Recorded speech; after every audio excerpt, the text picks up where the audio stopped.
जीवन में क्या जरूरी है? काम जरूरी है कि भगवान जरूरी है? जोर से, क्यों जरूरी है भगवान? बोलो। ओ मोबाइल वाले भैया, क्या जरूरी है जीवन में? मोबाइल?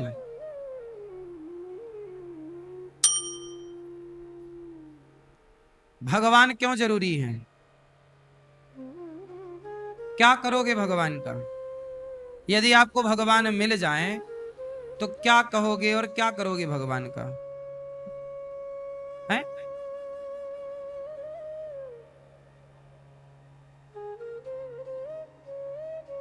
उनके मार्ग पर चलोगे, भगवान के मार्ग पर। भगवान मिल गए माना कि आपको, फिर क्या करोगे? मिल गए तो क्या चाहोगे भगवान से, क्या मांगोगे?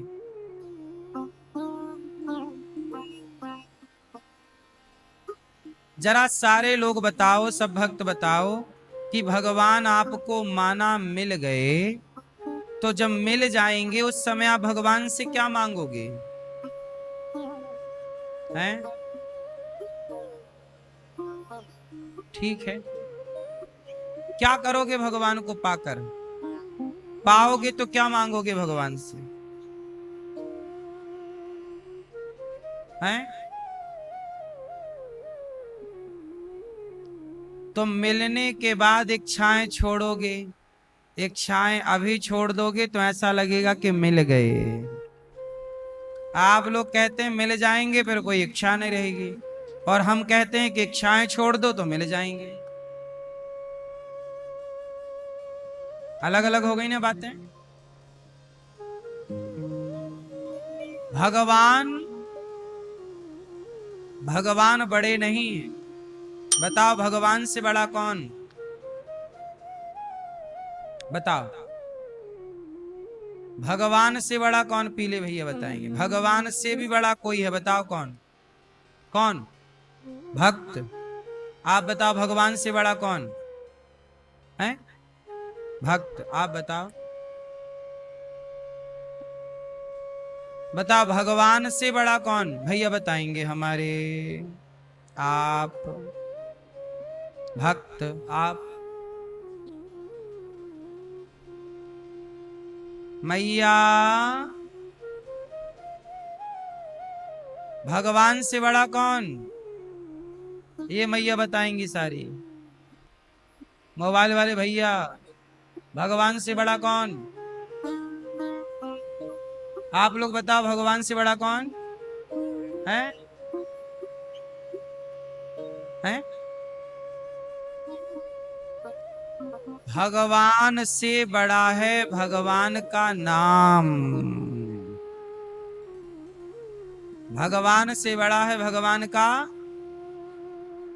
अंत में निकला यही परिणाम।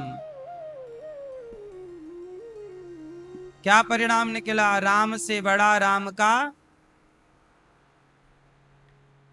राम जी ने पत्थर डाले समुद्र में तो डूब गया, और राम नाम का पत्थर डाला तो तैर गया। हनुमान जी से पूछा राम जी ने कि ये क्या चल रहा है? मैं पत्थर डाल रहा हूं तो समुद्र में डूब जा रहा है, और आप लोग राम राम लिख के डाल रहे हैं, तैर रहा है।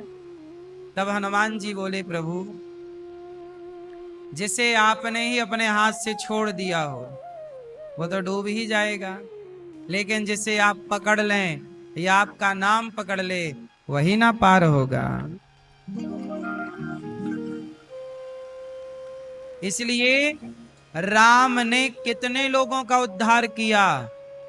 अच्छा बताओ, राम जी ने ज्यादा लोगों का उद्धार किया कि राम के नाम ने ज्यादा लोगों का उद्धार किया? बोलो। भगवान कृष्ण ने ज्यादा लोगों का उद्धार किया, कृपा की, कि कृष्ण के नाम ने कृपा ज्यादा की? इसलिए भगवान से बड़ा कोई है धरती पर तो भगवान का नाम। इसलिए जो भक्त होते हैं वो भगवान को नहीं चाहते, प्रभु हम आपको नहीं चाहते, सदा आपका सत्संग, आपकी कथा, आपका चिंतन, आपका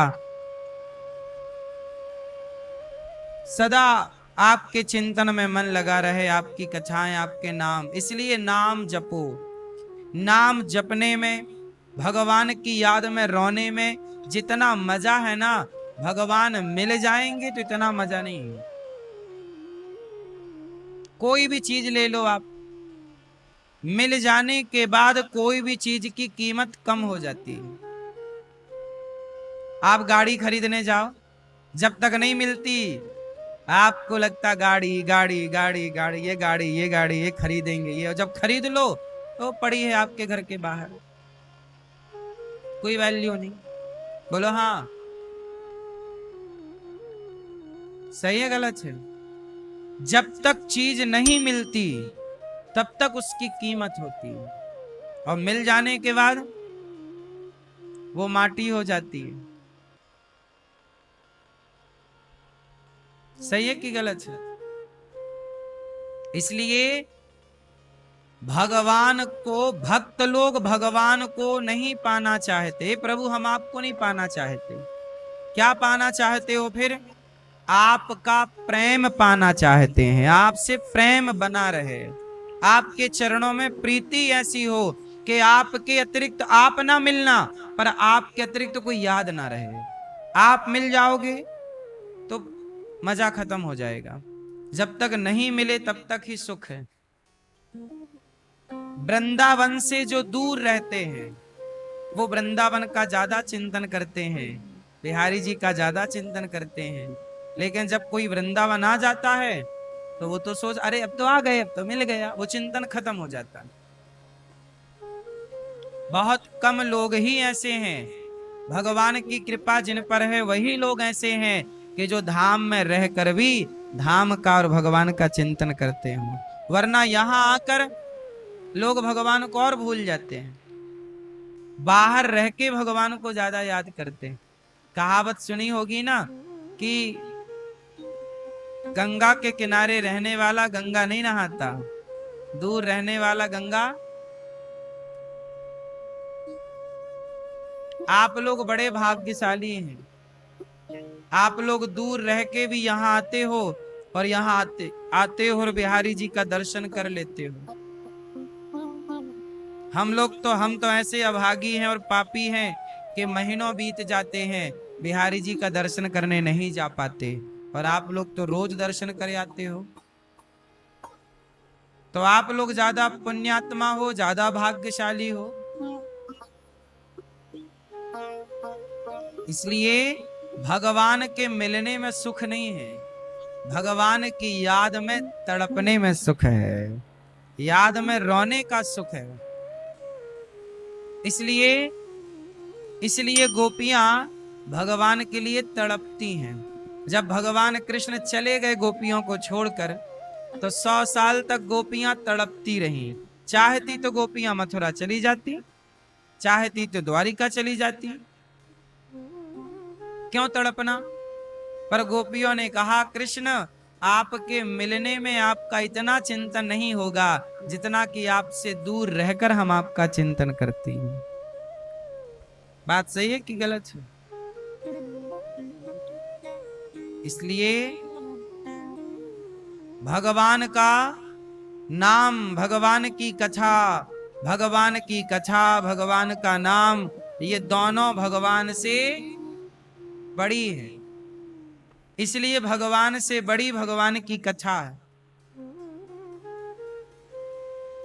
इसलिए लोग नाम जपते हैं, कथाएं सुनते हैं। भक्ति सदा सत्संग, सेवा कथा रसमहो नितराम पिबत्वम।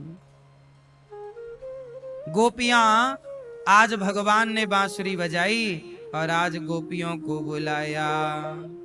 निशम्य गीतम क्लीम बीज मंत्र छोड़ा और बुलाया, भगवान को बुलाया। भगवान ने गोपियों को बुलाया, गोपियां दौड़ पड़ी। भगवान पुकारे और भक्त ना जाए, कैसे होगा?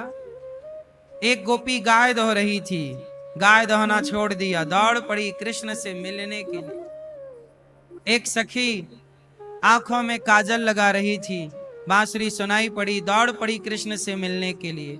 एक सखी बच्चे को दूध पिला रही थी कि बांसुरी ने पुकारा, राधा, ललिता, विशाखा, चंपकलता, सुदेवी, तुंग विद्या, पुकारा तो गोपियां बच्चे को दूध पिलाती हुई छोड़ करके उसे बच्चे को दौड़ पड़ी कृष्ण से मिलने।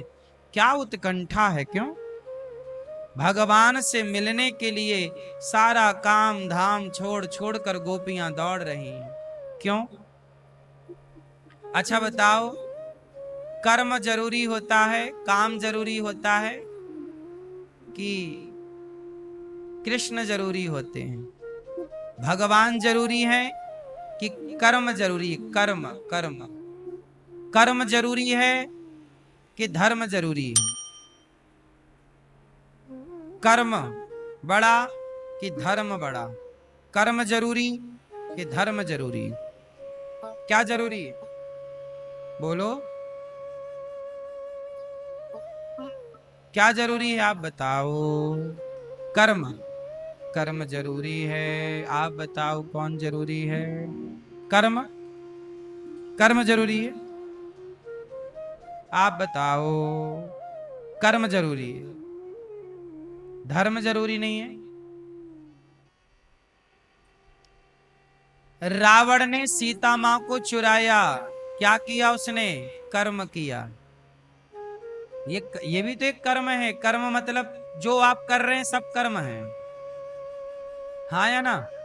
आंखें झपक रही हैं, ये भी कर्म हो रहा है। दिल धड़क रहा है, वो भी क्या हो रहा है, बोलो? कर्म। तो रावण ने सीता मैया को चुराया तो रावण ने तो अपना कर्म किया, बोलो हाँ।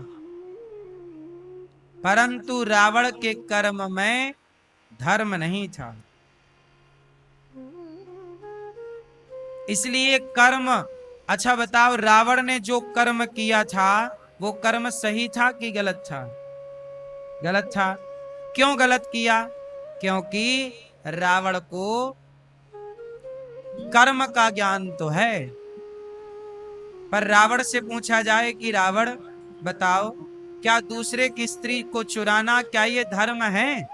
रावण से पूछा जाए तो रावण खुद मना करेगा कि नहीं, ये धर्म तो नहीं। तो जो धर्म नहीं है वो कर्म आपने क्यों किया? और जो धर्म नहीं है वो कर्म करोगे तो सर्वनाश होगा। द्रौपदी के कपड़े उतारे गए दुर्योधन के द्वारा, दुशासन के द्वारा। दुशासन क्या कर रहा है? कर्म कर रहा है, साड़ी खींच रहा। पर क्या इस कर्म में पूछा जाए भाई साहब ये धर्म है? किसी महिला के कपड़े उतारना भरी सभा में ये कर्म है? उसकी इच्छा के विरुद्ध, क्या ये कर्म है? ये धर्म है? ये कर्म तो है भाई, कपड़े उतारना क्या है? कर्म है। परंतु क्या ये धर्म है? उत्तर दो दादाजी। इसका मतलब ये हुआ कि कर्म जब करो तो जरा विचार कर लो कि हम जो कर्म करने जा रहे हैं उस कर्म में धर्म है या नहीं। क्योंकि धर्म नहीं होगा तो वह कर्म पाप हो जाएगा, और यदि आपके कर्म में धर्म है तो वही कर्म पुण्य हो जाएगा। कर्म पाप भी बनता है, कर्म ही तो पाप बनता है, और कर्म ही पुण्य बनता है, और कर्म ही तुम्हें बाद में मिलता है। समझ में आई कि नहीं? कर्म पाप है और कर्म पुण्य है। कैसे? जैसे ये 500 रुपए लेकर के आप जाएं और 500 रुपए में एक मुर्गा कटवा के ले आए, तो ये 500 रुपए में एक जीव की हत्या हो गई। तो कर्म तो हुआ, आप मांस लेके आए, कसाई ने उसे काटा, तो हुआ क्या? सारा कर्म हुआ। काटना कर्म था, बोलो हाँ। साफ करके पॉलिथीन में डालना और आपको देना ये कर्म था। पर अब आपके कर्म से क्या हो गया? किसी जीव की हत्या हो गई, किसी की सांसें रुक गईं आपके कर्म से। आप चाहते तो इसी 500 से रोटी खरीदते और किसी भूखे को भोजन करा देते कि भाई साहब तुम भूखे हो, खाओ। तो कर्म करना तो देखो, मुर्गा खरीदना भी कर्म है और रोटी बांटना भी कर्म है, पर एक कर्म पाप दे रहा है और एक कर्म पुण्य दे रहा है। समझ में आ रही है? इसलिए कर्म वही करो जिस कर्म को करने से पुण्य मिलता है। कदापि वो कर्म ना हो जिन कर्मों से पाप की वृद्धि हो। रावण के कर्म ऐसे थे कि उसके कर्म से पाप बढ़ गए, और जब पाप बढ़ा तो पाप का घड़ा फूट गया। दुर्योधन के कर्म ऐसे थे कि उसके कर्मों से किसका घड़ा भरा? बोलो, पाप का घड़ा भरा। जबकि हरिश्चंद्र के कर्म ऐसे थे कि उसके कर्म से, उनके कर्म से उनका पुण्य का घड़ा भरा। अर्जुन के कर्म से अर्जुन के पुण्य का घड़ा।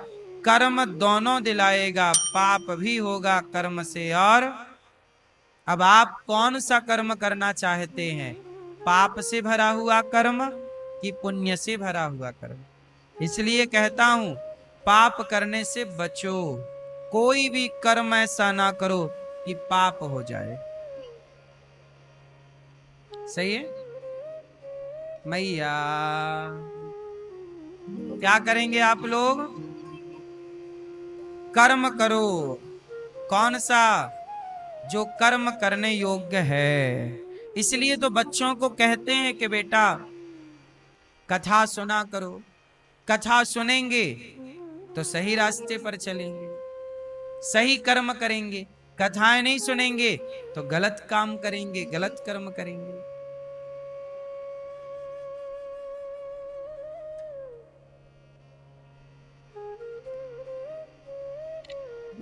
भगवान ने गोपियों को पुकारा, सारी गोपियां आई।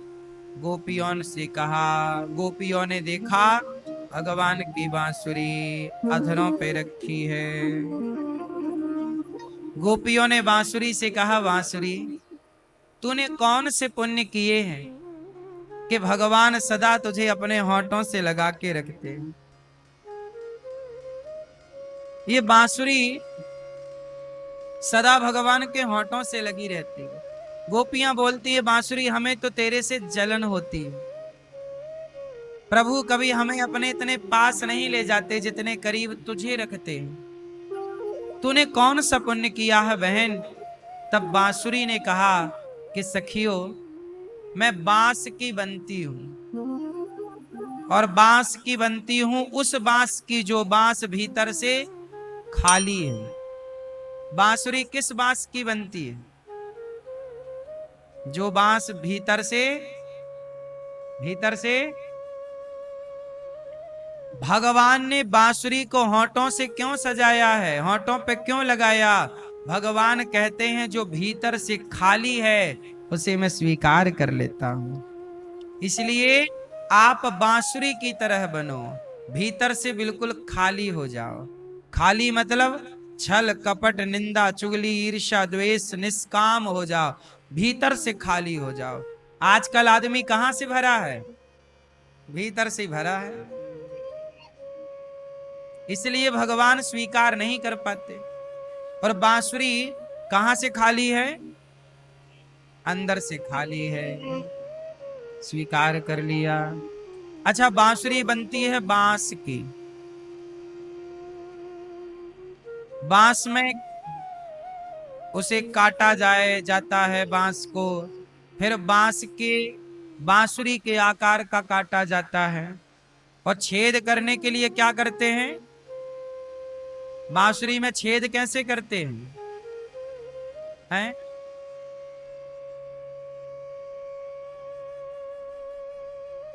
पहले जो बांसुरी बनती थी तो जलता हुआ उसे जलाते थे ना, वहां पर छेद जहां करना हो चिन्हित करके वहां पर जला देते थे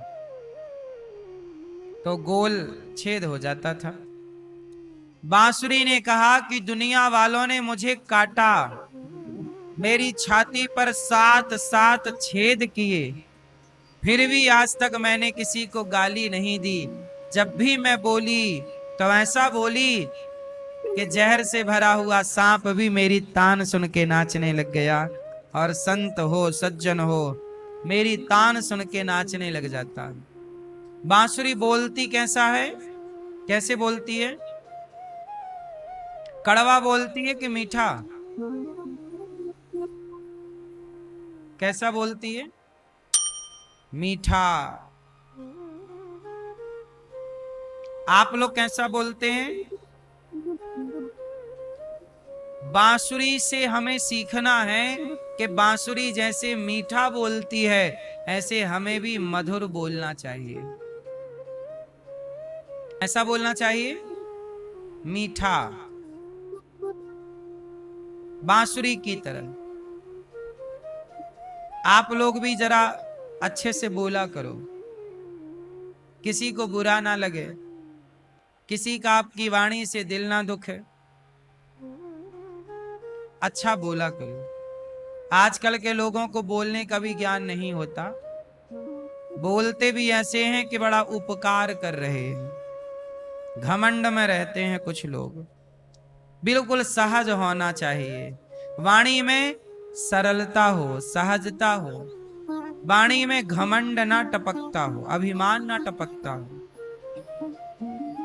अपमानजनक शब्द ना हो। शब्द संभाल के बोलिए, शब्द के हाथ न पाओ।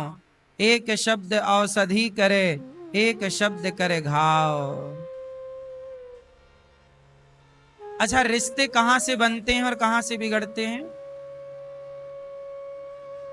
बोलो।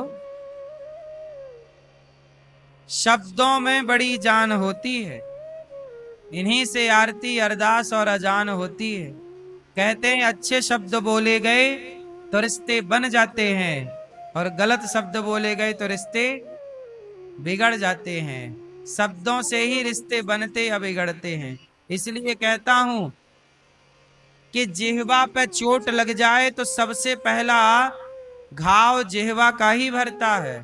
शरीर में केवल जवान जिह्वा ऐसी है कि चोट यदि जिह्वा पे लग जाए तो सबसे जल्दी ठीक कहां का घाव होता है? जिह्वा में लगी चोट सबसे जल्दी ठीक होती है, पर जिह्वा से दी गई चोट कभी ठीक नहीं होती।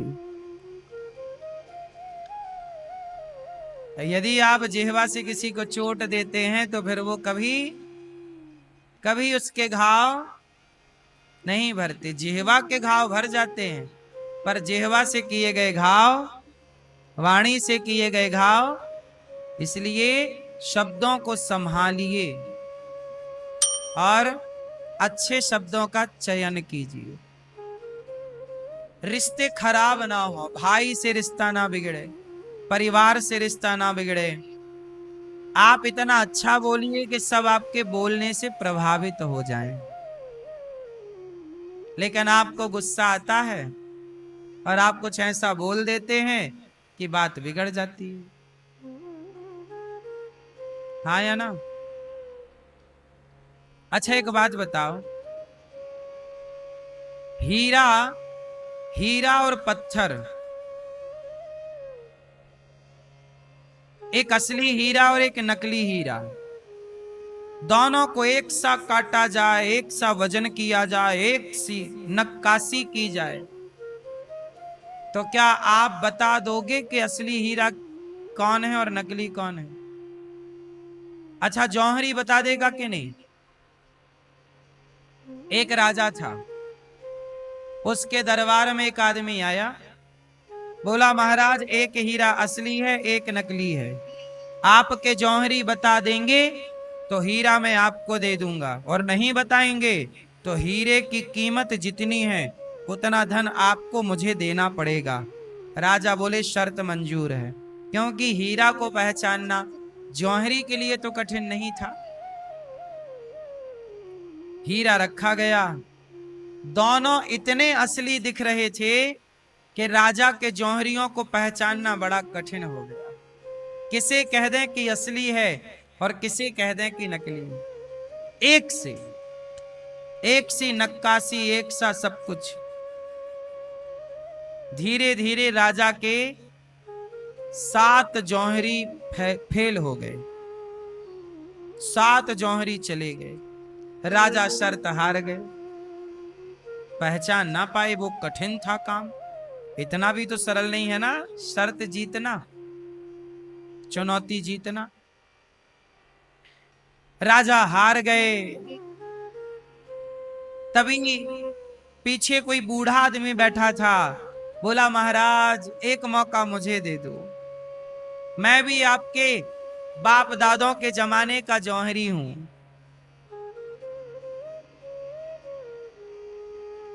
पर मैं अंधा हूं, जब से आंखों में दिखना बंद हो गया तो आपके परदादाओं ने मुझे निकाल दिया था काम से, लेकिन आज मैं आपकी लाज बचा सकता हूं।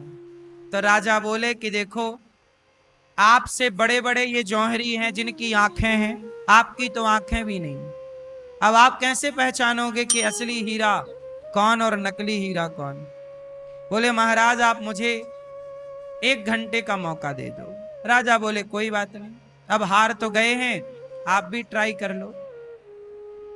उस अंधे ने दोनों हीरे को लिया, एक असली था एक नकली था, पर बता पाना बड़ा कठिन था। दोनों को उस अंधे ने रख दिया धूप में, और धूप में एक हो गया गरम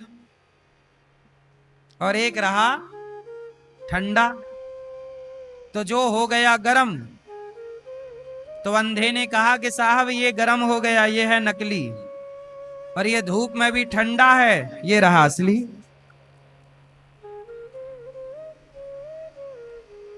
कितना सरल है।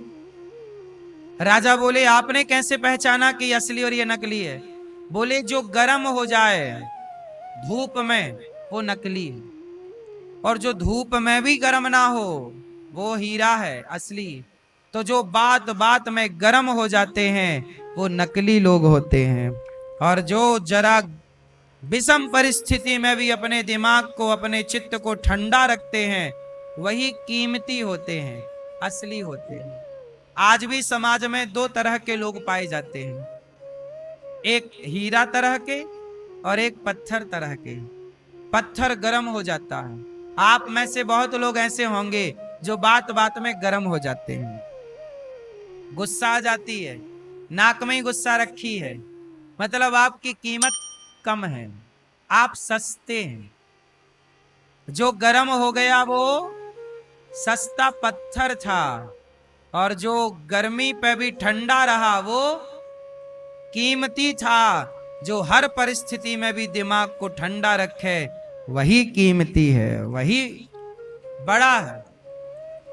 इसलिए भगवान शंकर की जटाओं से गंगा बह रही है।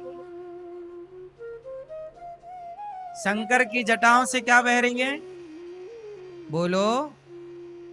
हाँ, शंकर तेरी जटा में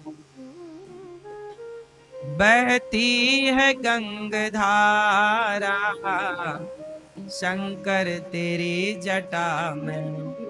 तो शंकर जी की जटा में क्या बह रही है? एक बात बताओ, शंकर जी की जटा से गंगा काहे बह रही है? शंकर जी ने गंगा को अपने सिर पे ही जगह क्यों दी? हाथ में जगह दी होती हाथ से बहती, कंधे पे जगह दी होती, सिर पे क्यों? शंकर जी के सिर पे गंगा क्यों है? बताओ, चश्मा वाली भैया बताओ, ये भैया हमारे नौजवान दोस्त बताओ, चलो आप बताओ, शंकर जी की जटा पे गंगा क्यों है? ठीक है, क्या मैसेज दे रहे हैं शंकर जी? क्या मैसेज है इसका हमारे लिए? आपके आगे वाले भैया बताएंगे। नहीं, नहीं बताओगे? भैया बताओ,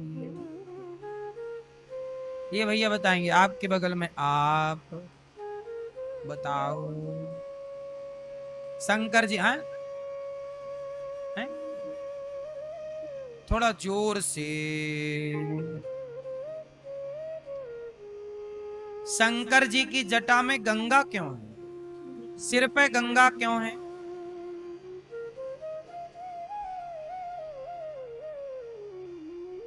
मैसेज क्या है आपके और हमारे लिए? मैसेज इतना है कि भगवान शंकर कहना चाहते हैं कि मेरे सिर पर गंगा है और गंगा ठंडी होती है। शंकर जी कहते हैं परिस्थितियां कैसी भी हो पर दिमाग को सदा ठंडा रखना चाहिए। सिर खोपड़ी कैसी हो, बोलो, दिमाग कैसा हो? मानो शंकर जी कहते हैं परिस्थितियां कैसी हो, सिचुएशन कैसी भी हो, पर दिमाग, इसलिए लोग क्या कहते हैं, ठंडे दिमाग से सोचो। यदि ठंडा होगा दिमाग तो आप बढ़िया सोच पाएंगे, और दिमाग गर्म हुआ तो आप सब बिगाड़ लोगे। इसलिए शंकर जी के दिमाग में सिर पे क्या है? ठंडी ठंडी धारा गंगा।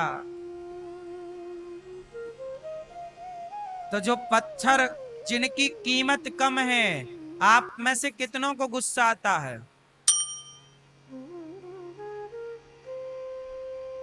बात बात में जरा सी देर में गुस्सा। जिसे गुस्सा बात बात पे आ जाए वो सस्ते लोग हैं, आपकी कीमत कम है। आप अपनी कीमत बढ़ाना चाहते हैं तो अपना स्वभाव बदलिए। आप अपनी कीमत बढ़ाना चाहते हैं तो अपने विचार बदलिए। बात बात पे गुस्सा ना हुआ करो। कुत्ता आपकी तरफ देखकर भौं भौं करता रहता, तो आपको कुत्ते पे गुस्सा आता है? बोलो। तो क्या आप कुत्ते को भी रिप्लाई देते हो, काहे भौंक रहा कुत्ता? ज्यादा और जल्दी रिप्लाई मत दिया करो। कोई आपको कुछ कह रहा है तो पहले उसे कह लेने दो। थोड़ा आप ठंडे दिमाग से सोचो किसका उत्तर क्या हो सकता है, क्योंकि जल्दबाजी में बोलोगे तो गलत आंसर हो सकता है। जल्दबाजी में आप गलत गुस्से में बोल सकते हैं, इसलिए थोड़ा ठंडे दिमाग से सोच कर बोलो।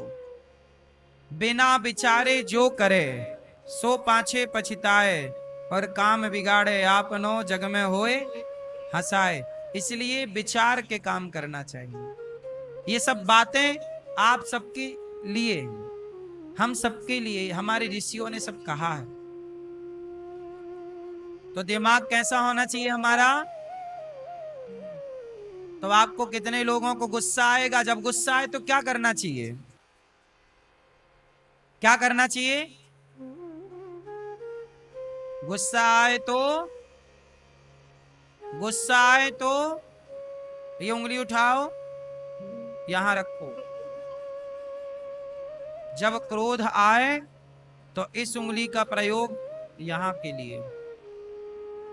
चुप रहो, क्योंकि क्रोध आएगा तो आपको बुलवाएगा, और बुलवाएगा तो बात बिगड़ेगी। इसलिए उस समय शांत रहो। जवाब देना, हम ये नहीं कहते कि जवाब नहीं देना चाहिए, देना चाहिए, जवाब देना चाहिए साहब, पर तुरंत नहीं। आज आप बोल लो, कल हम बोले। आज आप कह लो, हमें टाइम मिल जाएगा समझने का, अच्छा बोलने का। यदि ये धैर्य आपके पास है तब आप महान बनोगे, और इतना धैर्य नहीं है तो आप कभी महान नहीं बन सकते। महान बनना है, इतना धैर्य तो रखना ही पड़ेगा। भगवान श्री कृष्ण ने शिशुपाल की 100 गालियां सुनी, और पर डे सुनते हैं, पर रिप्लाई नहीं। और एक दिन 101वीं गाली हुई तो ऐसा रिप्लाई दिया कि सिर अलग हो गया धड़ से।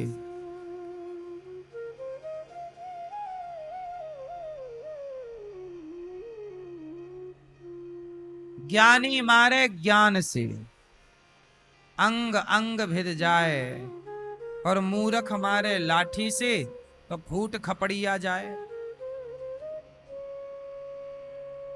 ज्ञानी की मार ज्यादा बड़ी होती है, मूर्ख की मार में दम नहीं होता।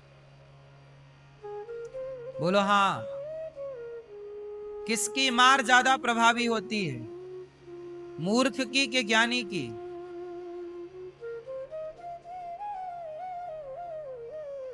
इसलिए अमेरिका हमारे ऊपर टैरिफ लगा रहा है, भारत के ऊपर।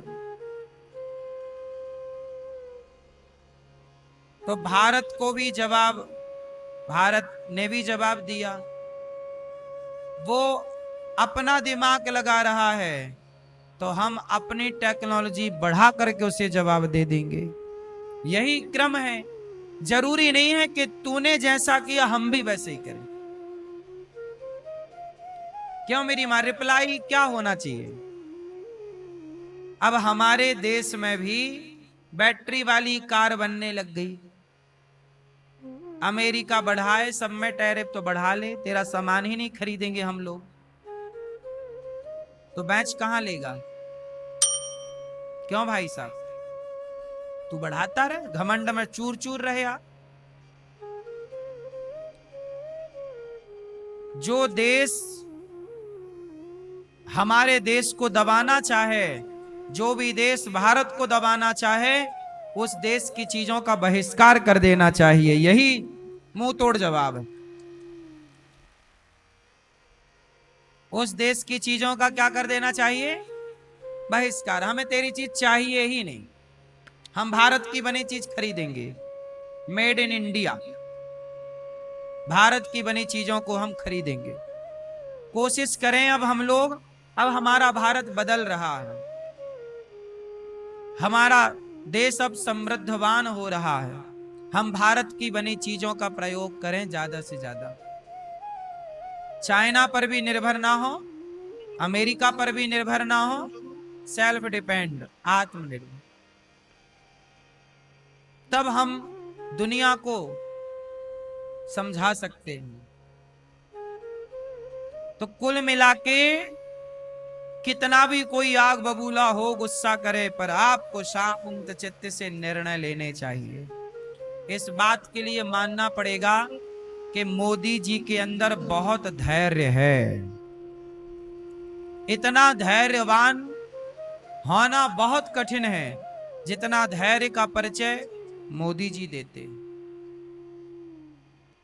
मोदी जी जितना धैर्यवान व्यक्ति यदि हो जाए तो समस्याओं का समाधान ही हो जाए। बड़ा बनना होना है ना साहब। समुद्र कितना गहरा होता है, लाखों नदियां रोज मिलती हैं समुद्र में, पर समुद्र किसी को डुबाता नहीं। और नदियों में जरा पानी बढ़ जाए तो घर घर घुसने लग जाती हैं। हाँ या ना? इतनी नदियां रोज समुद्र में मिलती हैं, पर समुद्र की गहराई तो देखिए, गंभीरता तो देखिए, धैर्य तो देखिए।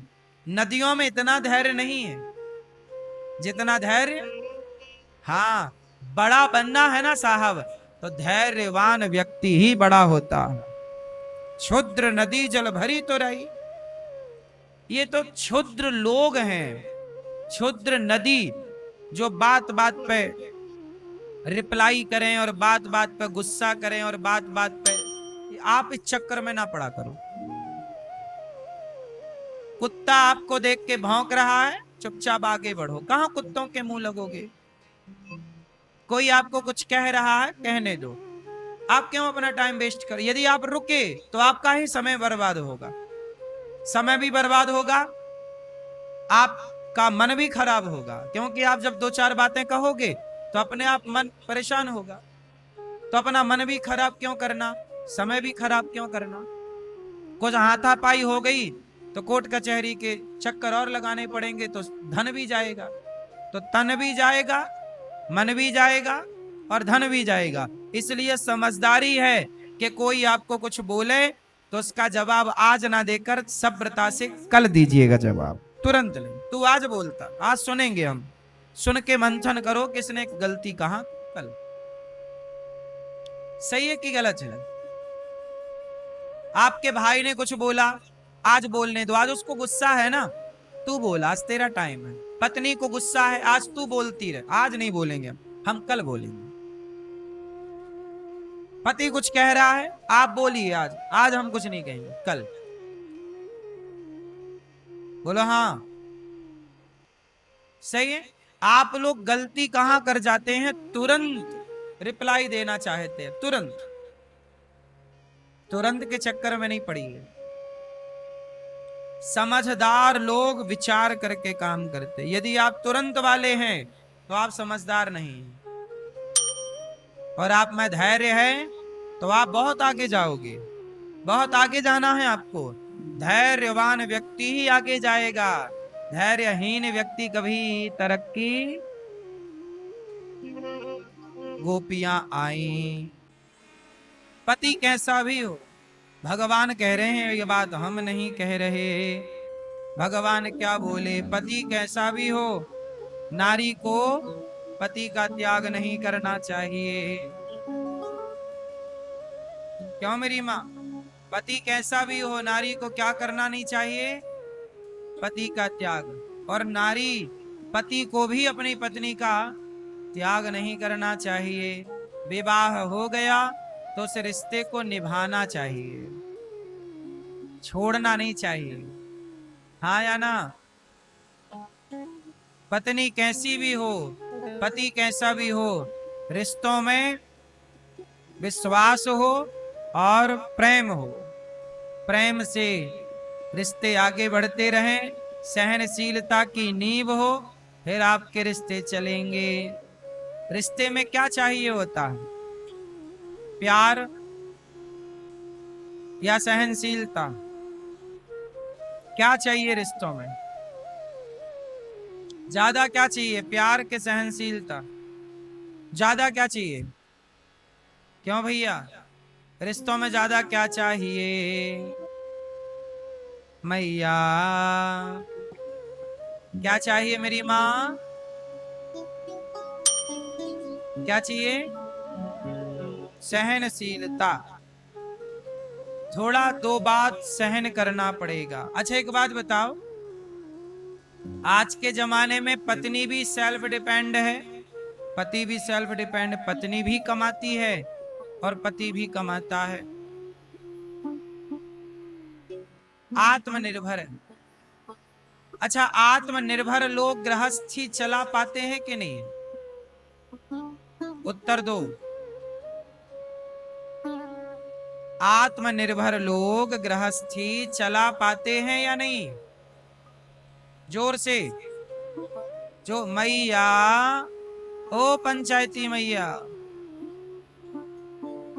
आत्मनिर्भर लोग गृहस्थी चला पाते हैं कि नहीं, जोर से बोलो। आज तलाक के केस उठाकर देखिए, ज्यादा तलाक के केस किनके हैं, जो दोनों आत्मनिर्भर थे उनके ज्यादा केस हैं, या जो आत्मनिर्भर नहीं थे उनके ज्यादा केस हैं। तलाक के केस ज्यादा किनके हैं, बोलो।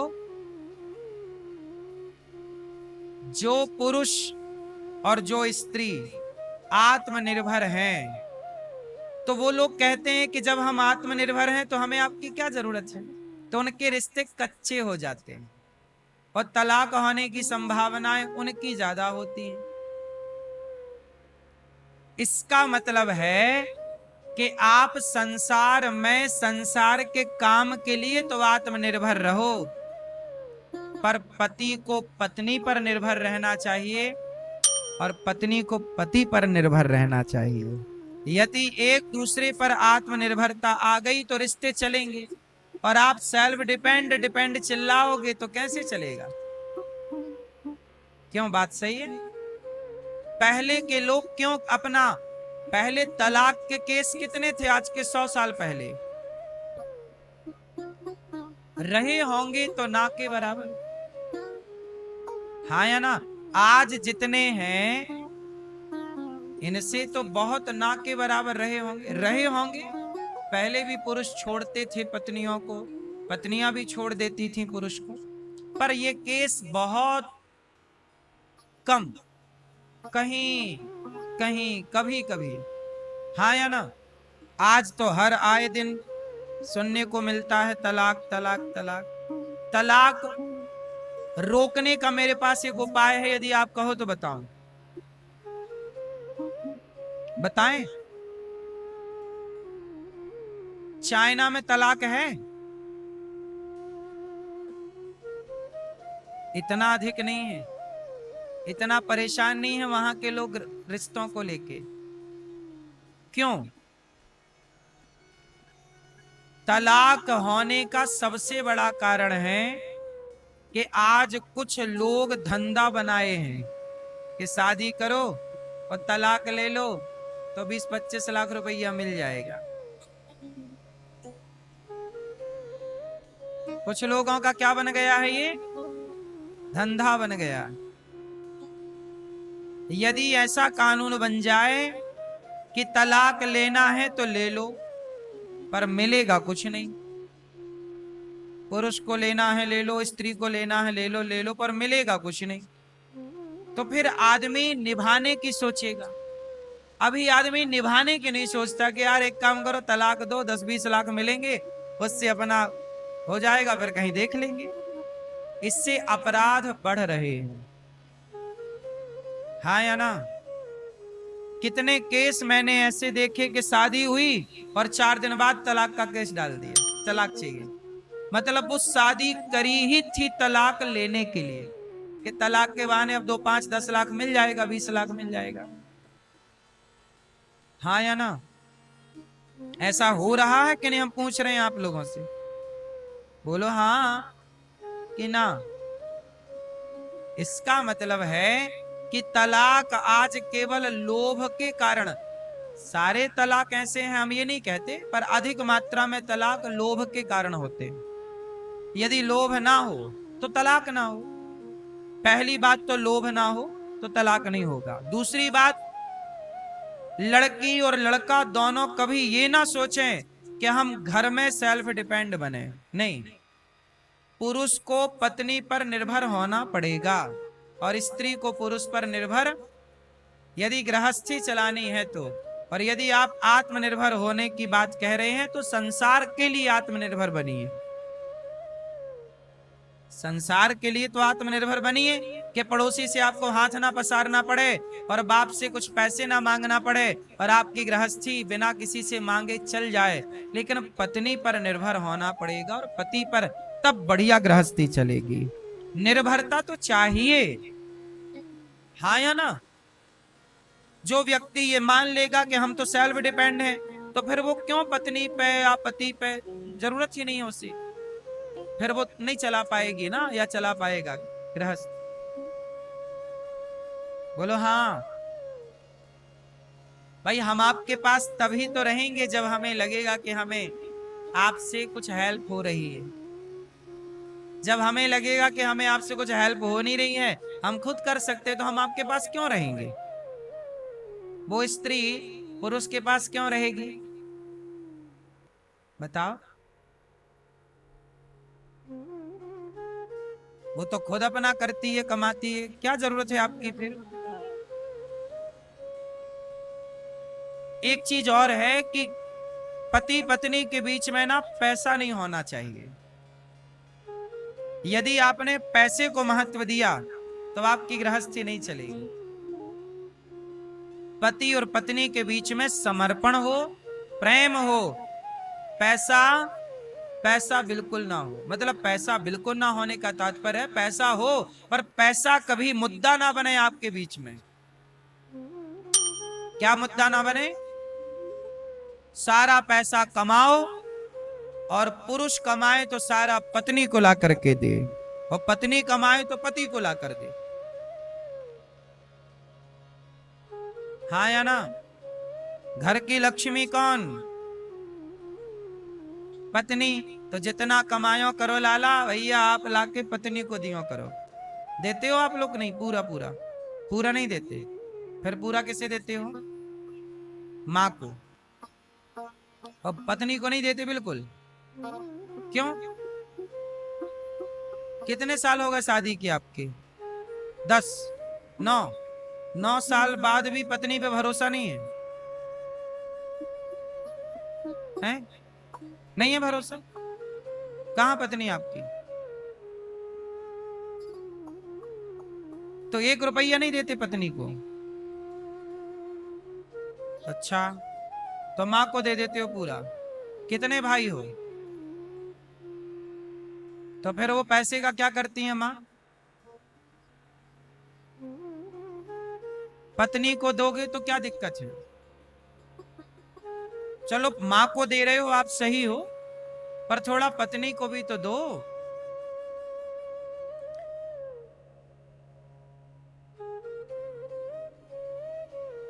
वैसे माँ बाप को भी एक प्रार्थना करूं, एक समय बाद आप लोग भी पैसे से मन हटा के और मन भगवान में लगाना सीखिए।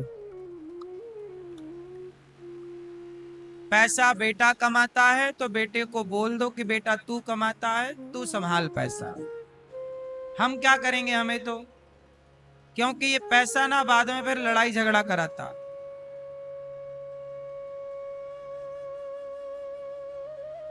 पत्नी को, अच्छा आपकी पत्नी पे विश्वास नहीं हो पाया अभी तक इसलिए नहीं देते, तो वो लिपस्टिक ले आती है खरीद के क्या?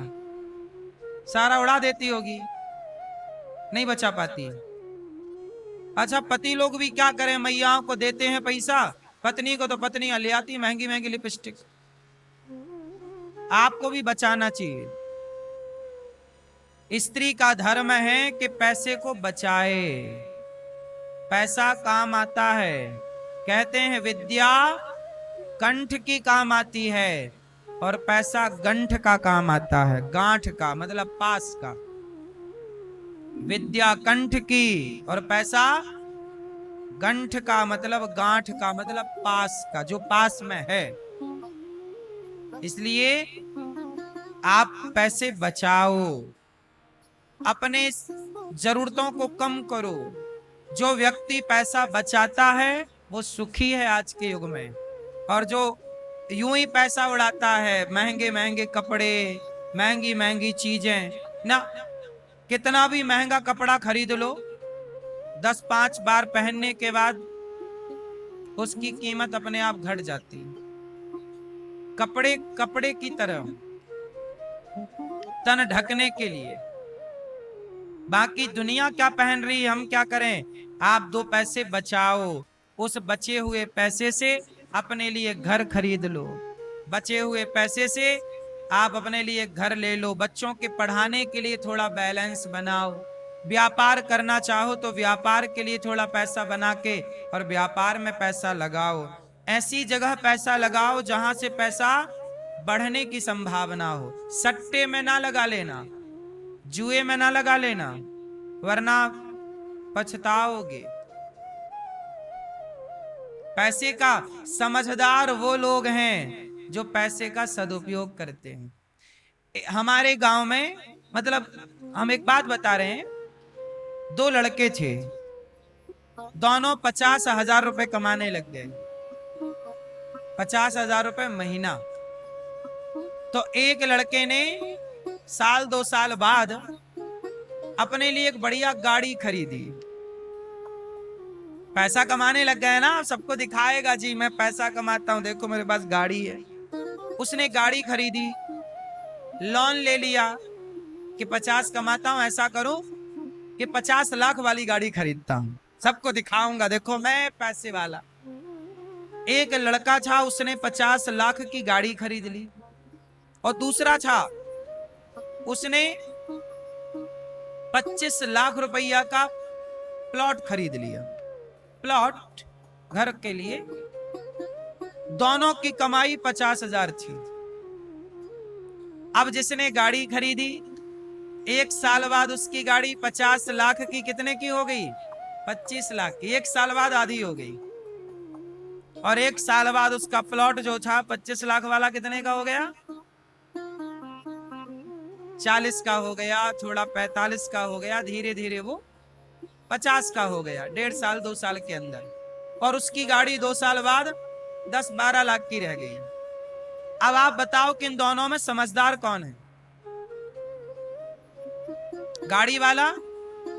नहीं, गाड़ी खरीदना चाहिए, हम ये नहीं कह रहे कि गाड़ी मत खरीदो, भाई साहब गाड़ी खरीदो, पर ये देखो कि आपके पास गाड़ी का उपयोग कितना है, आप कितने दूर जाते हो गाड़ी से। यदि आप अपने रिश्तेदारों के घर जाते हो तो आपकी रिश्तेदारी 50-100 किलोमीटर दूरी पे होगी, तो इतनी तो होगी साहब। आपकी गाड़ी से, आपके घर से आपके रिश्तेदारों की दूरी कितनी होगी? 50 किलोमीटर। आपका आना जाना 100 किलोमीटर का होगा, कभी कभी आप 200 किलोमीटर भी गाड़ी से आते जाते होंगे। तो इतनी यात्रा के लिए ना 10 लाख की गाड़ी बहुत। स्विफ्ट नाम की गाड़ी आती है कि नहीं? ये गाड़ी परफेक्ट है, सस्ती भी है, और 200-400 किलोमीटर खूब बढ़िया आप दौड़ा लो। हाँ या ना? इससे क्या हुआ कि जो काम 50 लाख खर्च करने से हुआ वही काम 10 लाख खर्च करने से हो गया, और 10 लाख में गाड़ी भी आ गई। आपको जरूरतें पूरी करनी है, दुनिया को दिखाने के चक्कर में ना पड़ो।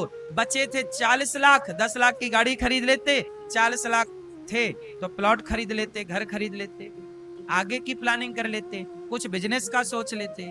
तो समझदार वो हैं जो आगे की सोचें, मूर्ख हैं वो जो दिखावे की जिंदगी जीते हैं। आज के 100 में से 95% लड़के ऐसे ही हैं, दिखावे में जीते रहते हैं और बचता कुछ नहीं है, कर्जे में रहे आते हैं। अब बैंक का कर्जा चुकाते रहो 5 साल तक गाड़ी के नाम का, और गाड़ी हो गई आधी और उसका प्लॉट हो गया डबल। बात समझ में आई? क्यों भाई, समझ में आई कि नहीं? बड़े बुजुर्ग कहते हैं जितना चादर हो 2 पैसे बचाओगे तो भविष्य में काम आएगा। बोलो हाँ। नहीं बचेगा तो मांगते रहो, भाई साहब जरा हमें 1 लाख रुपया की जरूरत, जरा तुम दे दो। ये मूर्ख लोग हैं जो हाथ पसारते रहते हैं। समझदार हैं कि समय कब हमारा बिगड़ जाए, समय कोई नहीं जानता। कौन जानता था कि सीता मैया का वनवास हो जाएगा? कौन जानता था कि कोरोना आ जाएगा और सबको घर के अंदर कैद होना पड़ेगा? कौन जानता था कि घर का आटा दाल चावल तक खत्म हो जाएगा? बोलो हाँ। कौन जानता था कि घर बैठे ही रहना पड़ेगा, कोई 2 रुपए की व्यवस्था ना होगी? समय बता के नहीं आता ना साहब। इसलिए भगवान ना करे कल कोई मुसीबत का समय आ जाए, कोई संकट आ जाए, तो आज अच्छा समय है तो 2 पैसे बचा लो, वो बुरे वक्त में 2 पैसे काम आएंगे। ये समझदारों की प्लानिंग है, और मूर्खों का तो फिर सब कहा ही नहीं जा सकता। गाड़ी घोड़ा में उड़ा रहे हैं, 20-20 रुपए की सिगरेट पी रहे हैं, 1000-1000 रुपया की दारू पी रहे हैं। क्यों मेरी माँ, आजकल तो लड़कों का शौक देखो ना, 1000 रुपया की दारू पीते हैं, 5-5 हजार उड़ा देते हैं। पैसा बचा लो साहब। अडानी अंबानी के पास भी पैसा है, लेकिन वो तुम्हारी तरह पैसा उड़ाते नहीं है। 1-1 रुपए का वो हिसाब रखते हैं, तब जाके वो अडानी अंबानी है। जो व्यक्ति अपने पैसे का हिसाब नहीं रखता उसका भी कोई हिसाब किताब रह नहीं जाता। इसलिए समझदार वो है जो अपने जीवन में 1-1 रुपए का हिसाब रखे। सफल होना हो तो ये सूत्र अपनाना, सफल नहीं होना तो फिर उड़ाओ, कौन रोकेगा तुम्हें? 5000 की दारू पी जाओ, थोड़ी हम पकड़ने आएंगे तुम्हें। क्यों भाई साहब, 10,000 की बोतल चढ़ाओ, हमें क्या दिक्कत है? लेकिन समझदार हो और आगे कुछ करना है तो प्लानिंग अभी से करनी पड़ेगी। जो आज सोचोगे उसका परिणाम 5 साल बाद दिखेगा। क्यों जी, बात सही है कि गलत है? जितनी बढ़िया प्लानिंग आज कर लोगे उसका परिणाम 4 साल बाद दिखेगा, 5 साल बाद दिखेगा, 10 साल बाद दिखेगा। तुरंत ना दिखता ना मेरी माँ। ये गौरी गोपाल आपको आज दिख रहा है, पर इसकी प्लानिंग जब हमने की होगी तब तो आपको कुछ नहीं दिख रहा था। तो प्लानिंग नहीं दिखती, बाद की चीजें दिखती। व्यक्ति की सफलता सबको दिखती है, व्यक्ति का स्ट्रगल किसी को नहीं दिखता। जिसका जितना बढ़िया स्ट्रगल होगा, जिसकी जितनी बढ़िया प्लानिंग होगी, वो उतना बढ़िया होगा। और लापरवाही करोगे तो सारी जिंदगी रोते रहोगे। गरीबी के नाम का, बेरोजगारी के नाम का रोना रोते रहो। मैया सो गई मेरी माँ। पति कैसा भी हो मैया, पति की सेवा करना चाहिए। पत्नी कैसी भी हो, पत्नी का सम्मान करना। आप अपनी पत्नी का सम्मान करते हो? प्यार करते हो पत्नी को? पुरुष को चाहिए कि नारी का आदर करे, नारी को चाहिए पुरुष का आदर करे। अच्छा ये बताओ, रिश्तों को रखना सही है कि छोड़ देना सही है? बोलो, रिश्ते कौन बनाता है? बोलो, रिश्ता आप बनाते हो कि विधाता के यहां से बन के आता है? भगवान के यहां से बन के आता है कि आप लोग बनाते हो? रिश्ते सबके भगवान बनाते हैं, हम लोग केवल निभाते हैं। इसलिए प्रेम मोहब्बत से निभाओ। जो मिल गई, जो मिल गया उसे निभाओ। लोग निभा नहीं पाते, रोते हैं। भाई का रिश्ता अच्छा हो भक्तो, स्वर्गा से आयो है संदेश, बुलावो आग्यो राम को। जब आपका बुलावा भगवान के घर से आएगा, तब आपको पता चलेगा कि रिश्ते कितने महत्व रखते हैं। आज आप लोग अपने भाई से लड़ते हो, लेकिन वही भाई जब मर जाएगा तब आपको लगेगा कि देखो हमने कितना गलत किया। जो समय प्यार मोहब्बत से कट सकता था, वो समय हमने लड़ाई झगड़ा करके गुजारा। पत्नी है तो आप लड़ते हो, ताने मारते हो। अभी मैंने सुना कि एक आदमी ने अपनी पत्नी को जला दिया जिंदा, है ना? मिट्टी का तेल डाल दिया और जिंदा जला दिया। वाह, कितना बढ़िया काम किया ना उसने। ऐसे ही करना चाहिए। उसको तो उसके माँ बाप तारीफ दे रहे होंगे, वाह बेटा तूने बहुत बढ़िया किया, बहुत बढ़िया किया।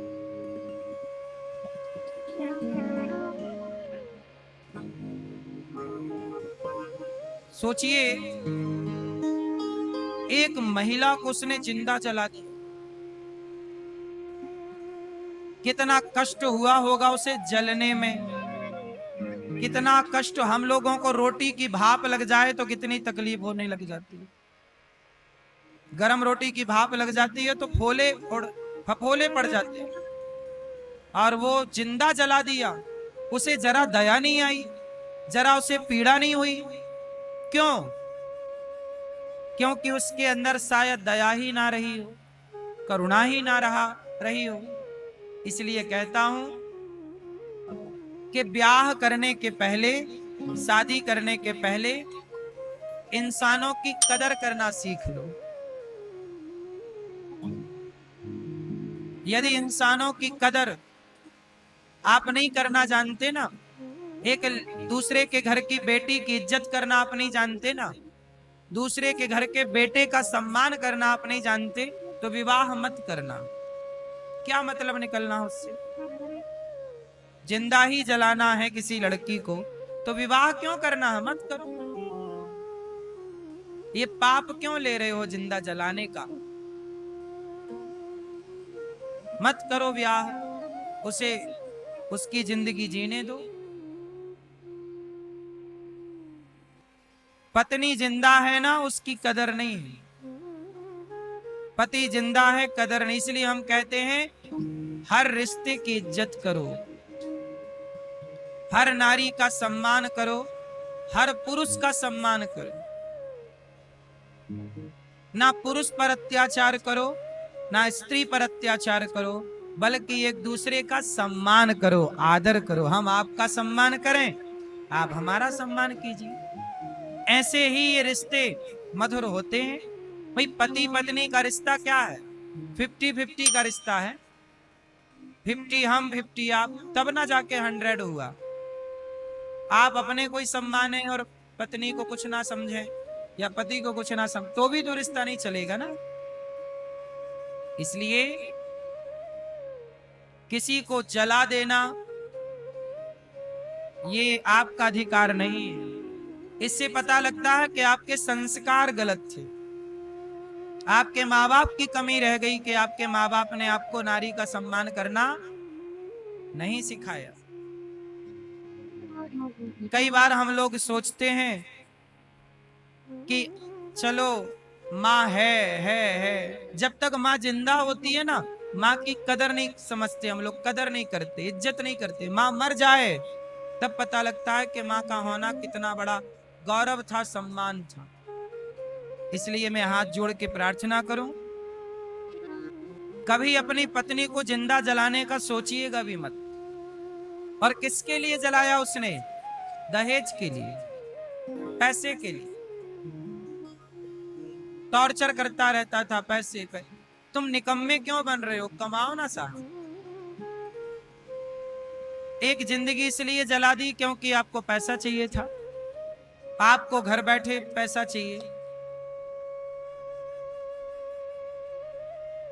इसलिए विवाह करने से पहले ये जरूर देख लेना चाहिए कि लड़का काम करता है कि नहीं, कमा के खिला सकता है कि नहीं। जो अकर्मण्य है उससे बेटी ना ब्याह दीजिएगा। जो अपना पेट नहीं भर सकता वो आने वाली अर्धांगिनी का पेट क्या भरेगा?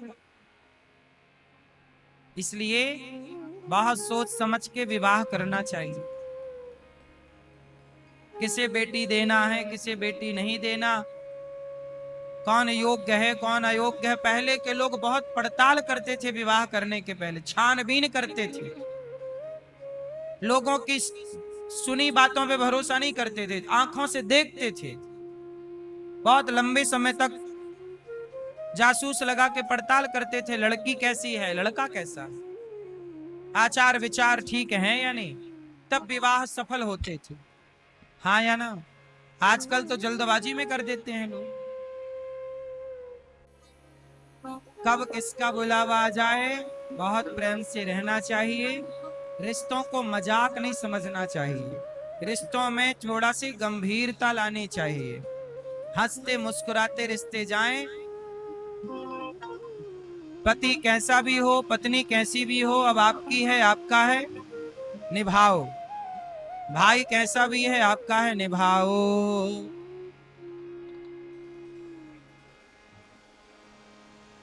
क्यों मेरी माँ? लड़कों को थोड़ा डांटा करो, समझाया करो कि वो स्त्री का सम्मान करना सीखें। आजकल कुछ लड़के स्त्री का सम्मान नहीं करते।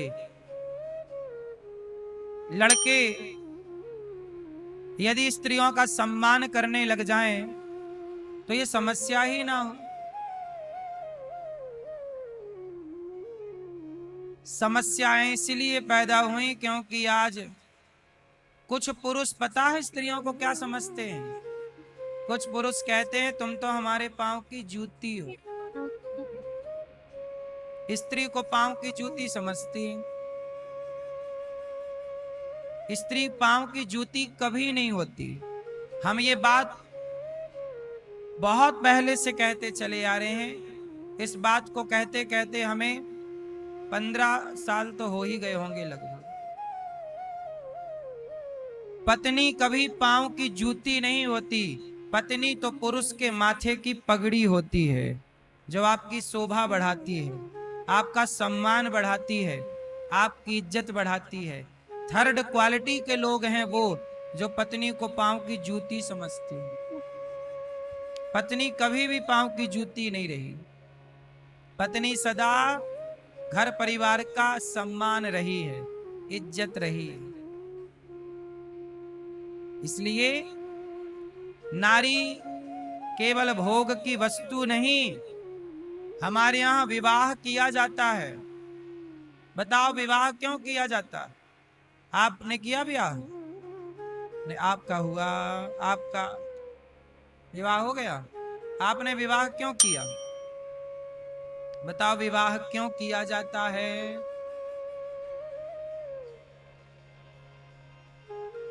हैं? घर परिवार चलाने के लिए।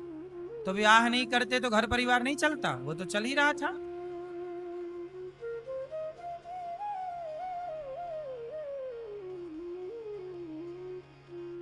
दादाजी आपने विवाह किया? हाँ। कहाँ मैया धर्मपत्नी आपकी? ये बताओ आपने विवाह क्यों किया? आपने विवाह किया क्यों किया? क्यों करते हैं लोग विवाह, ये हमें बताओ। हैं? हैं?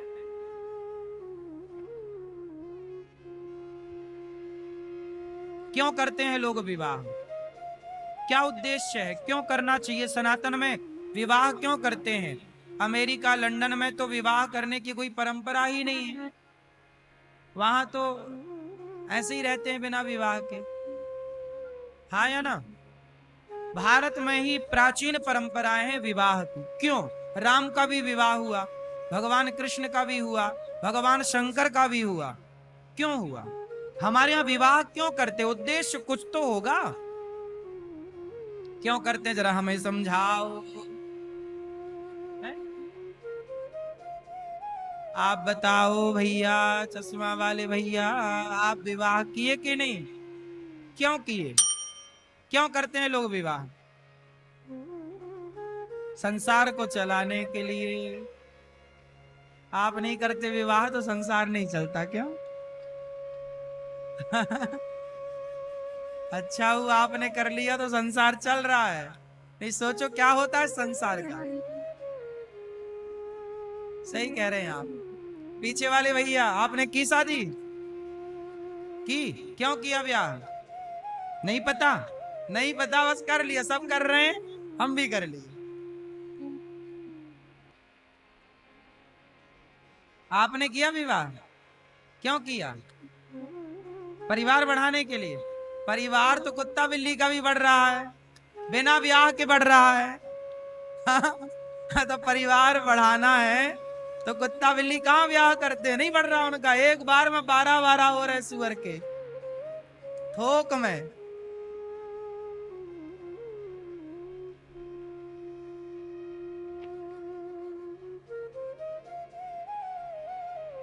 सुनो, सनातन धर्म को समझना बहुत जरूरी है। नहीं समझेंगे तो बड़ी दिक्कत होगी।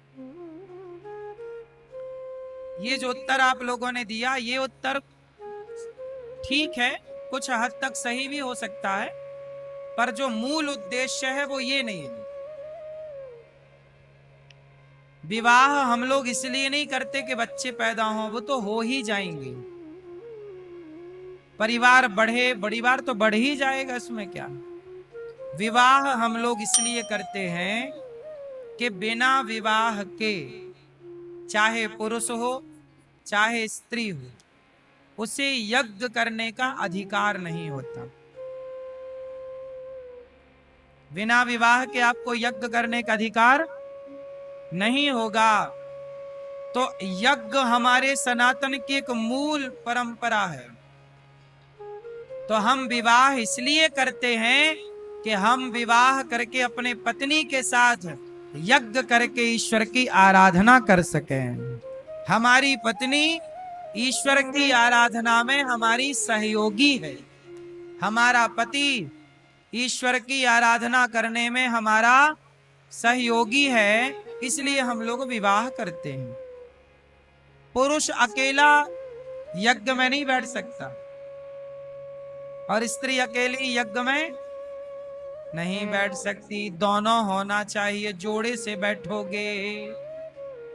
इसलिए हमारे यहाँ गठबंधन होता है, गठजोड़। और फिर यज्ञ में कोई भी यज्ञ देखिए आप, विधान देखिए, जो प्राचीनता है, उसमें आप पति पत्नी।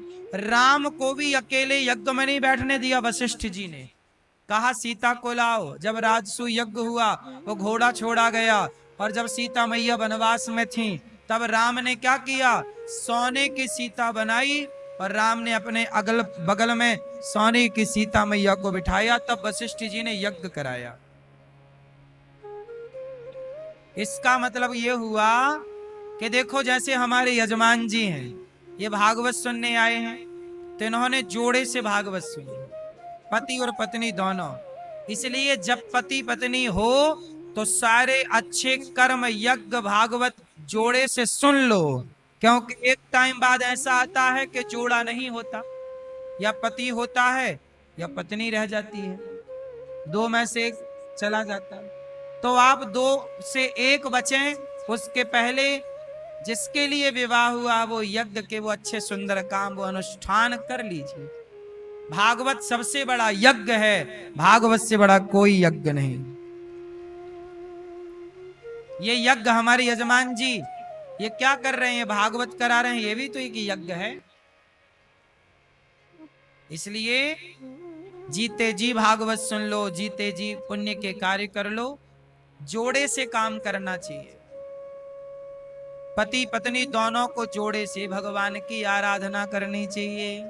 पति पत्नी मिलके करें, भगवान का भोग बनाओ मिलजुल के, प्रेम से कीर्तन करो मिलजुल के, ध्यान करो दोनों मिलजुल के। अब आजकल पत्नी ही सारी घर की पूजा पाठ की जिम्मेदारी लेती हैं, पुरुष लोग नहीं करते, कुछ पुरुष नहीं करते, कुछ करते हैं। आप लोग पूजा करते हैं घर में? घर में शालिग्राम भगवान रखो, पुरुष लोग पूजा करें। शालिग्राम जी की पूजा पुरुष लोग करें, गोपाल जी की पूजा स्त्रियां करें, ऐसे मिलजुल के करो। कीर्तन दोनों करो, आरती साथ में हो, दोनों भगवान की उतारो, साथ में ईश्वर की आराधना। कथा सुनो, साथ में सुनो, कथाएं भी साथ सुनना चाहिए। अब जैसे आपकी पत्नी भी आती तो सोचो कितना अच्छा लगता आज उनको, पत्नी भी सुने पति भी सुने, दोनों के एक विचार हो। भगवान गोपियों से बोले, मैवं विभोर्हति भवान् गदितुं रशंसं संत्यज्य सर्व विषयान् तव पादमूलम् भक्ता भजस्व दुर्वाग्रहमात्मजास्मान् देवो यथादिपुरुषे देवो यथादिपुरुषो भजते मुमुक्षुम् मैवं विभोर्हति भवान् गदितुं रसंसम्। गोपियां बोली, हे श्याम सुंदर, हे प्यारे कृष्ण, तुम घट घट व्यापी हो, हमारे हृदय की बात जानते हो, तुम्हें इस प्रकार के कठोर वचन नहीं बोलना चाहिए। हम सब कुछ छोड़कर केवल आपके लिए आई हैं और आप कह रहे हो कि चली जाओ घर। हे श्याम सुंदर, हम आपसे प्रेम करती हूं, तुम स्वतंत्र हो, हठीले हो, तुम पर हमारा कोई वश नहीं है, फिर भी तुम अपनी ओर से जैसे आदि पुरुष भगवान नारायण कृपा करके अपने भक्तों को मुमुक्षुओं को प्रेम करते हैं, आप भी हमें प्रेम करो। गोपियां बोली। जब गोपियां भगवान से बोली कि प्रभु हम सब छोड़कर आपके लिए आई हैं, अब आपको छोड़कर कहां जाएं, तब भगवान गोपियों के संग रास रचाने लग गए। गोपियों के संग जब भगवान ने रास रचाए तो गोपियों को अभिमान आ गया कि हम कितनी सुंदर हैं, और जैसे ही सुंदरता का अभिमान आया, भगवान कृष्ण गोपियों के मध्य से अंतर्धान हो गए। सारी गोपियां रोने लग गईं। अंतर्हिते भगवती सहसैव व्रजांगना। सारी गोपियां हा कृष्ण कृष्ण कह करके मूर्छित हो करके गिरने लगी।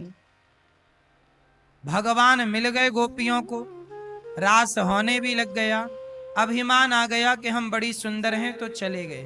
भगवान वहां नहीं रहते जहां अभिमान रहता है। इसलिए अभिमान को दूर रख दीजिए, फिर ईश्वर की आराधना करिए। अभिमान करने से भगवान कभी ना मिलेंगे, किसी को ना मिले, तुम्हें मिल जाएंगे।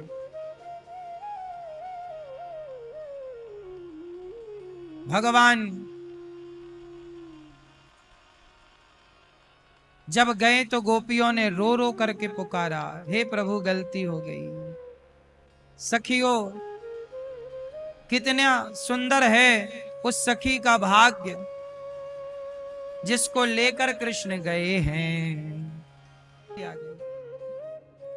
भगवान कब आते हैं, कब मिलते हैं, कब साथ देते हैं? जब आपको भगवान के सिवा कोई दूसरा सहारा ना हो। कोई सहारा नहीं, किसी का सहारा है तो भगवान बोलेंगे उसके सहारे रह लो।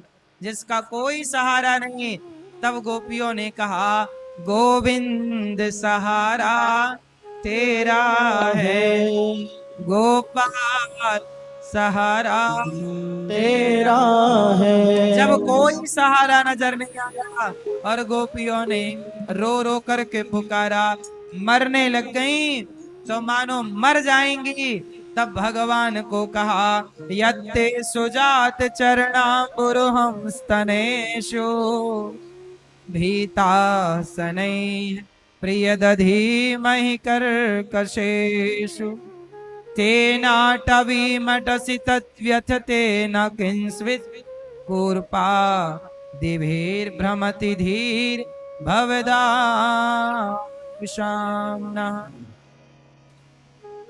इति गोप्यः प्रगायत्या प्रलपन्त्यश्च चित्रधा रुरुदो सुस्वरं राजन् कृष्ण दर्शन लालसा तासामाविर भोच्छौरि स्मयमान मुखाम्बुजः पीताम्बरधरः स्रग्वी साक्षात् मन्मथः।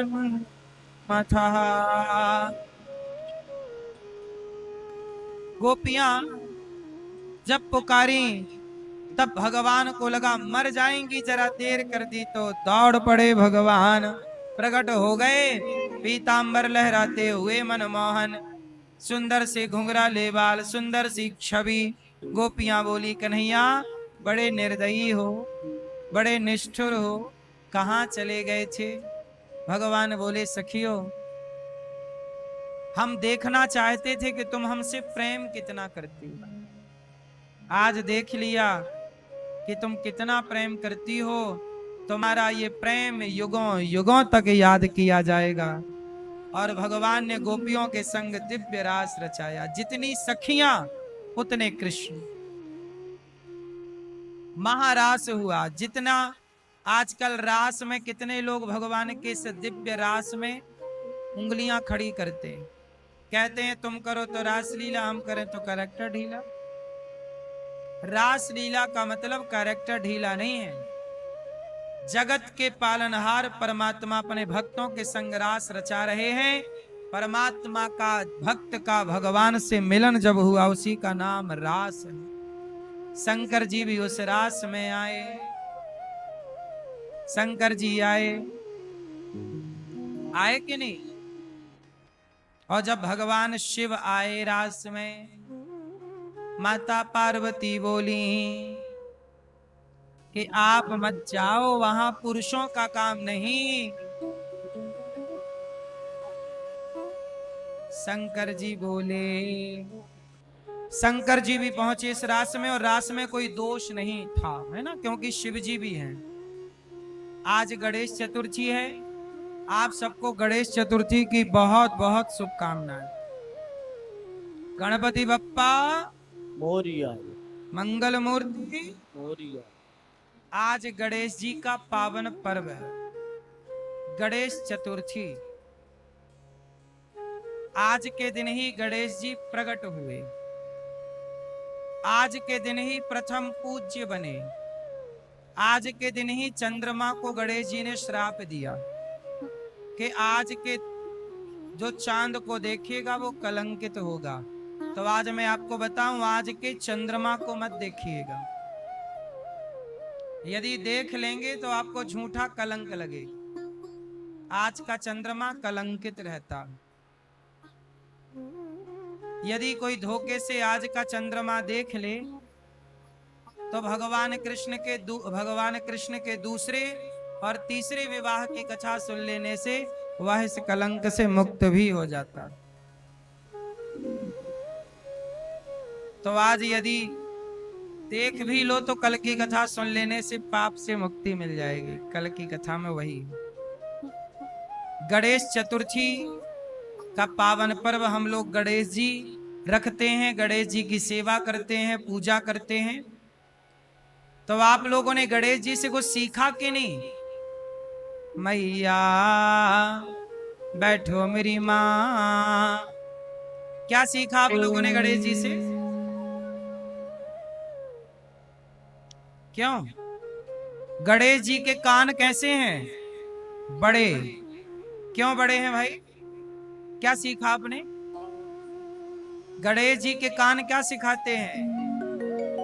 गणेश जी के कान सिखाते हैं कि जैसे गणेश जी के कान बड़े बड़े हैं, आप भी अपने कानों को बड़ा करो, मतलब ज्यादा से ज्यादा सुना करो, सुनो ज्यादा। गणेश जी का मुंह दिखाई पड़ता है, सूंड के भीतर होता, मुंह छिपा हुआ है। बोलो कम और सुनो ज्यादा। गणेश जी को भोग काय का लगता है? जोर से, लड्डू। गणेश जी लड्डू क्यों खाते हैं? चलो बताओ, आप बताओ क्यों? मोदक का भोग क्यों लगता? लड्डू का भोग क्यों लगता? क्योंकि लड्डू बहुत सारे दानों से जुड़कर बनता है। कई दाने जुड़ते हैं ना, तब जाके लड्डू एक बनता है। बहुत सारे दाने चिपके होते हैं एक लड्डू में, सारे दाने हटा दीजिए तो अलग अलग। गणेश जी कहते हैं कि जैसे लड्डू एक है पर वो दाने बहुत सारे हैं, पर वो दाने जुड़े हैं, ऐसे आप भी सनातनी लड्डू की तरह जुड़ करके रहना, संगठित रहना। यदि आप बिखर गए तो आपकी कोई कदर ना होगी। एक अंगूर की दुकान में अंगूर बेचने वाला भाई था, उसने कहा अंगूर ले लो। तो एक ग्राहक आया, एक छोटा बच्चा साथ में था। ग्राहक ने कहा भाई साहब ये अंगूर कैसे दिए? बोले ये 20 रुपए किलो है और ये 10 रुपए किलो है।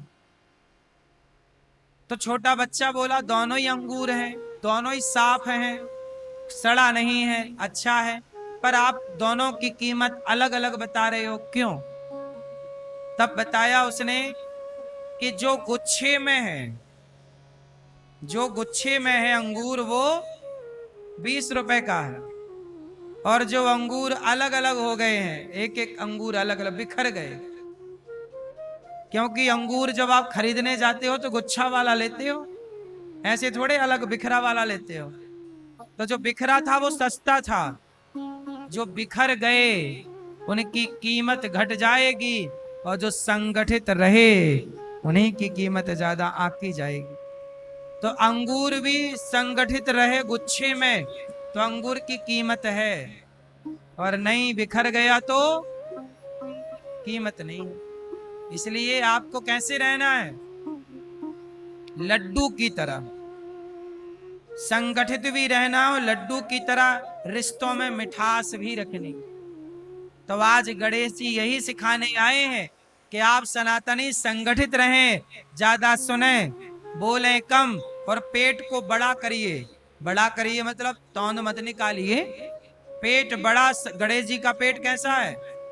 बड़ा। बड़ा पेट का मतलब क्या? आप बड़ा पेट मत कर लीजिएगा, लेकिन बड़ा पेट के पीछे का जो मैसेज है वो समझ लीजिएगा। बड़ा पेट क्यों है गणेश जी का? गणेश जी ये कहना चाहते हैं कि अपने पेट में बातों को पचाना सीखिए, पेट में बातें रखना सीखिए। कुछ लोग पेट में बात नहीं रखते तो झगड़ा हो जाता है, कुछ बातें सुन ली है तो पचा लो। तो गणेश जी का वाहन क्या है? चूहा पे काहे बैठे गणेश जी? गणेश जी चूहे पे क्यों बैठे? क्यों? गणेश जी किसके देवता हैं? बुद्धि के। किसके देवता हैं? और चूहा किसका प्रतीक है? तर्क का। कुतरता रहता ना, कोई भी चीज मिल गई चूहा क्या करेगा? कुतर देगा। चूहा तर्क का प्रतीक है, गणेश जी बुद्धि के प्रतीक हैं। बुद्धि किस पर सवार होती है? बुद्धि हमेशा तर्क पर सवार होती है, इसलिए गणेश जी चूहे पर सवार है। चूहा मतलब तर्क, गणेश जी मतलब बुद्धि, तो बुद्धि तर्क पर, ये अर्थ है। बुद्धिमान वही है जो तर्क करता, तार्किक है। जो तार्किक नहीं है वो बुद्धिमान नहीं हो सकता। बात समझ में आ रही है कि नहीं? हाँ, बोलिए गणपति बप्पा की जय। गणेश भगवान की जय। गणेश चतुर्थी की जय। भगवान गोपियों पर कृपा करते हैं, सुदर्शन शंखचूड़ का उद्धार करते हैं, अरिष्टासुर का उद्धार। नारद जी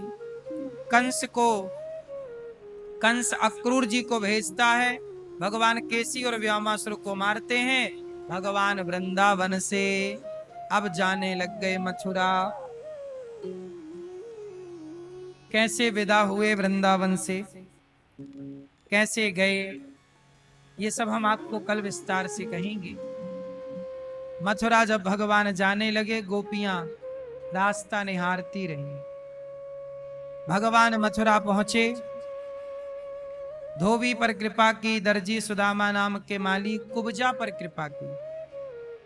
कुब्जा ने भगवान को चंदन दे दिया, भगवान ने कुब्जा की कुबड़ ठीक की और भगवान ने कुब्जा पर बड़ी कृपा की। चाणूर मुष्टिक को मारा, कुबलियापीड नाम के हाथी को मारा और भगवान ने कंस को मार गिरा। कंस कौन है? हमारे भीतर भी एक कंस बैठा है, बुराई, नेगेटिविटी, गलत विचार, ये कंस ही तो है।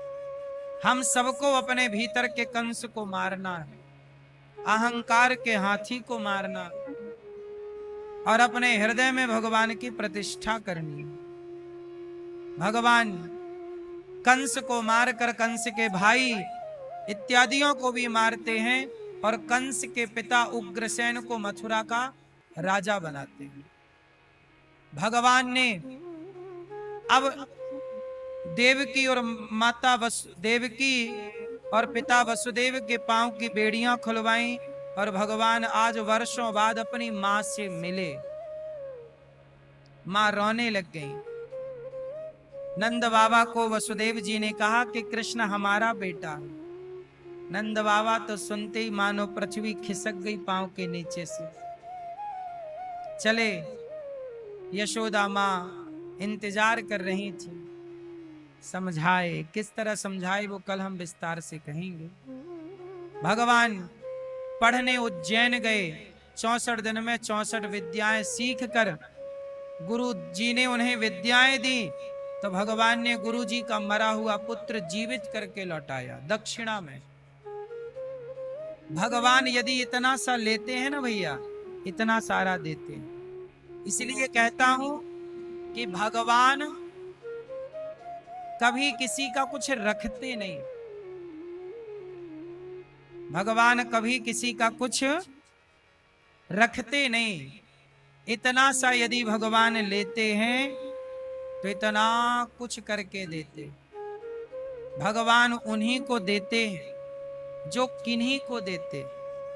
इसलिए आपसे मेरी प्रार्थना है कि आज गणेश चतुर्थी है। गणेश जी इस बात के साक्षी हैं कि आपने गौरी गोपाल आश्रम में जो संतों को भोजन मिलता है, हजारों हजार भक्त यहाँ पेट भर भोजन करते हैं। इन संतों को जो आप भोजन का सहयोग करते हैं तो आपके सहयोग के बल पर यहाँ सब संतों को भोजन मिलता है। तो आपसे मेरी बस इतनी सी प्रार्थना विनती कि आप भी इन संतों की सेवा में सहयोगी जरूर बने। गौरी गोपाल आश्रम में ये संत सेवा होती है। कोई भी साधु आता है, वृंदावन क्यों आता है व्यक्ति? साधु बनते हैं कि वृंदावन में भजन करेंगे, भगवान का दर्शन करेंगे। तो इन संतों को भोजन कौन देगा? आप गृहस्थों के घर से ही संतों की रोटी निकलती आई है। तो आप गृहस्थों का धर्म है कि आज आप सोचें इन संतों के बारे में। आपकी बेटी का जन्मदिन आए, बेटे का जन्मदिन आए, शादी की सालगिरह आए, तो आप इन देखो दीन दुखी संतों को, फक्कड़ संतों को, भक्तों को आप भोजन का दान करिए कि आज का भोजन संतों को हम बंटवाएंगे, एक दिन की सेवा हम करेंगे। ये संत आपकी रोटी खाकर भजन करेंगे तो भगवान की कृपा आप पर भी होगी। दानम दुर्गति नाशनम। साहब जीवन में दान अन्न का जरूर करिएगा।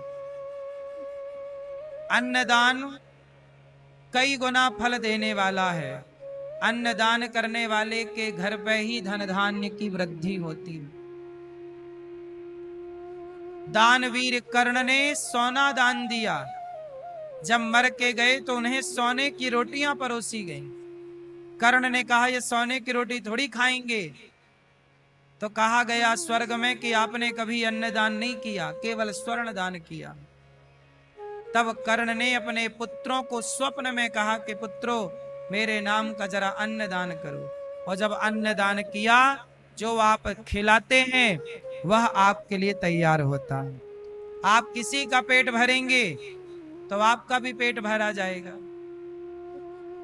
आज भी कुछ लोग रोटी के लिए तरसते हैं कि नहीं? पेट भर भोजन नहीं है किसी के पास, कुछ लोगों के पास। आपके पास है, मतलब आपने कभी दान किया होगा अन्न का, तो आपको ईश्वर ने दिया है। आज आप अन्न दान करोगे तो आपको मिलेगा। और ईश्वर ने आपको जिस लायक बनाया है, ये संतों में आप 1 2 संत 5 10 50 संतों को भी भोजन कराएं। यहाँ पर अखंड रसोई चलती है। आप रसोई बंटवा सकते हैं कि आज की रसोई हमारी तरफ से।